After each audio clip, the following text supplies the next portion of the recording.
Italy کشتی حادثے میں درجنوں پاکستانی ہلاک ہو گئے۔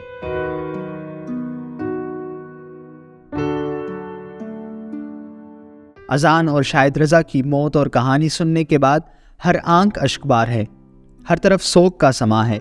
اذان کی والدہ بار بار پوچھ رہی ہیں کہ میرا بیٹا کہاں ہے؟ 5 دنوں سے اس نے مجھے فون نہیں کیا۔ ناظرین کرام، غربت اور مجبوریاں انسان کو غیر قانونی کام کرنے پر مجبور کر دیتی ہیں۔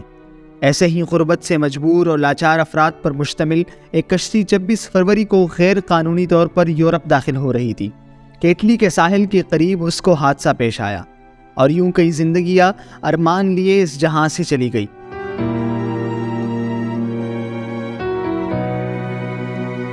اذان اور شاہد رضا کی لاشیں لاپتہ تھی، مگر اب ان کی لاشیں بھی مل چکی ہیں۔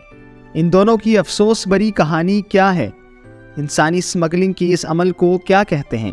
ڈنکی کیا ہوتی ہیں؟ یہ سب جانیں گے آج کی اس ویڈیو میں۔ پاکستان پرائم کے دیکھنے والوں کو خوش آمدید۔ ناظرین، لفظ ڈنکی سے شاید بہت سارے لوگ واقف نہ ہو۔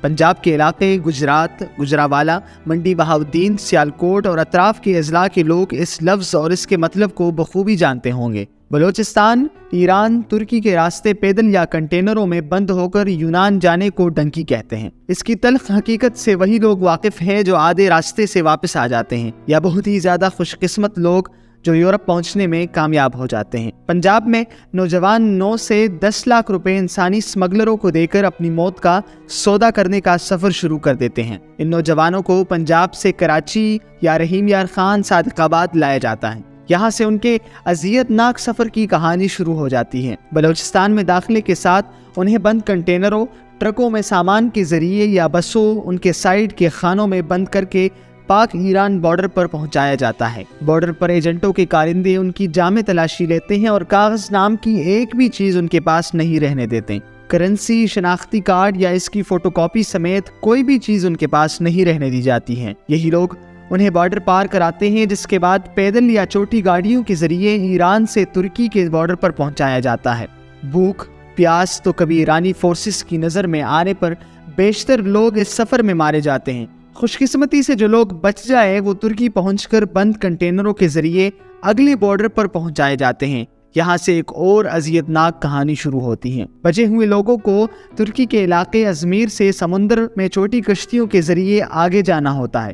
چھوٹی کشتیوں پر بڑی تعداد میں لوگ سوار کرائے جاتے ہیں، جس کی وجہ سے اکثر کشتیاں ڈوب جاتی ہیں۔ عزیز دوستو، بالکل یہی کچھ اٹلی میں بھی ہوا، جس میں اذان اور شاہد رضا سمیت کئی لوگ جان کی بازی ہار گئے۔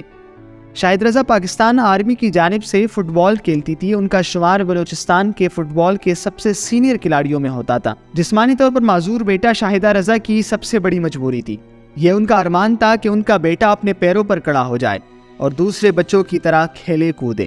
عزیز دوستو، اذان افریدی کی عمر 14 سال تھی اور غیر قانونی طریقے سے اٹلی جانے کی کوشش میں جان کی بازی ہارنے والے پاکستانیوں میں وہ بھی شامل تھے۔ ان کا بڑا بھائی پہلے ہی سویڈن میں انجینئرنگ کی تعلیم حاصل کر رہا ہے، جبکہ اذان کے ایک ماموں بھی اٹلی میں رہتے تھے۔ اذان کو ماموں کے پاس اٹلی جانا تھا اور جہاں سے انہوں نے اذان کو آگے سویڈن بھیجنا تھا، لیکن کون جانتا تھا کہ وہ بھی اس سفر میں اپنی جان کی بازی ہار کر اس دنیا سے چلے جائیں گے۔